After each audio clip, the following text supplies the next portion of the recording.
Hey everybody, watch this review here with a look at the Big Daddy from NECA's BioShock 2 line. I actually picked this one up back in December, and I was so taken by the packaging that I have him hanging up on the wall for quite a while, until the other day when I guess the weight finally took to the nail and he went crashing down. So it's a little banged up, but the packaging otherwise, the figure inside is fine. So I thought I'd finally open him up, and here we are.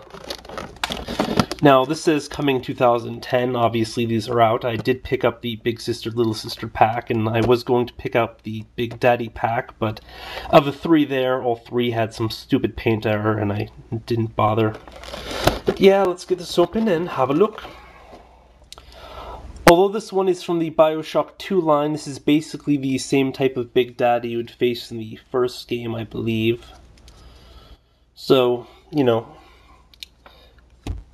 I'm not sure if this is the same one as was originally included in the collector's editions, because I never picked that up, but on the back here we have this little insert, which was originally the back of the container, but it makes a kind of nice piece if you want to use it as like a diorama or something. He comes with this little tank thingy where they stored the little sisters when they traveled with him. Well, occasionally, I believe. I think that's how it worked. I can't remember, but we also have this thing here, which I don't know what the heck that does. I think it's just part of the suit, both of which clip onto the back of the figure with some mild difficulty. Now, I haven't played BioShock 2 yet. I'm actually just waiting for it to hit 20 bucks, like the first one did. Just can't get that stupid thing in there. Recently picked up God of War 3 for 20 bucks during the GameStop sale, so good things come to those who wait. And actually it had a $10 online coupon on top of that, so basically it was like getting it for 10 bucks. Not a bad deal. Not a bad deal at all. So yeah, I give up trying to put that in, but here's what he looks like with just this thing in there. I don't really think it's necessary to have the other one in there anyway, so yeah. In terms of articulation, I mean, it doesn't look like he does much, but he does more than you think he would.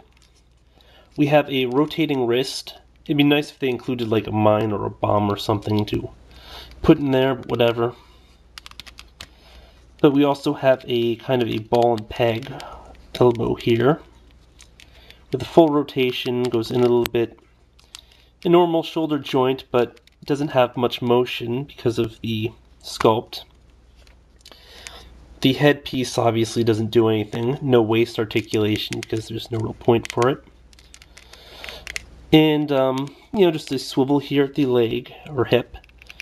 And then it looks like another ball and socket here at the knee. Again, not much articulation going up or down, but full rotation, then full rotation in the boot, and no motion there. So it can't really do much of anything, but hey, he's got a big drill. Yeah, drill baby drill. Drill baby drill. Other than that, he's also got a pretty cool paint job. It has a very rusted look to it, and then a nice sort of metallic sheen on top of that. Now, all this looks kind of bronzish, and, there actually will be variation between the figures you pick up, just because their paintwork on NECA figures is usually a little spotty in places in terms of, mild production errors, but in many cases you can't tell what may be a production error. It might actually be the actual figure, just because we are dealing with metal, and metal that would have been worn a bit, but there's like some scrapes here, which I assume wasn't intentional, but that all happened in pack. By the way, you actually attach these wires into the unit. I just haven't figured out a way to do that yet.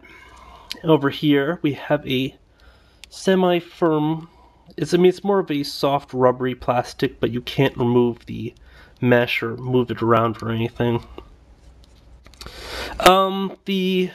I guess the kind of clothish portions don't have as much of a sheen. They have a good looking texture, but they look kind of fake just because of the paint.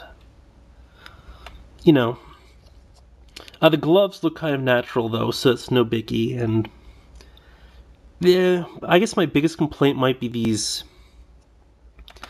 little lenses or whatever, which have a completely artificial yellow there, but that's just to make them look more pronounced and was done more for effect than anything else. Now, when I picked him up, obviously at retail, he was 20 bucks, which makes sense considering he's a whole lot of figure. He feels like he maybe weighs about 2 pounds, so, you know, you are getting your money's worth in some senses. The one thing I do not like is the fact that you can't really do too much with the legs, and you can't ever make him stand like 100% straight. But I guess they're always kind of hunched over in the game, so it might not be a big deal. I don't know, it just bugs me a little bit. He also has mild trouble standing. I mean, I'm sure there's probably poses that will work, and maybe it's just because I haven't attached this other part here, which might act as a ballast or whatever. On the whole, you know, he's a pretty cool figure. He's definitely the iconic thing from the game series, and, you know, if nothing else, he'd make a great Scooby-Doo villain. You know, gotta think about that. But yeah, until next time, folks. Ah, yes, one last thing. He's about 7.5 inches up to the top of the pipework here. You know, just to give an idea of scale.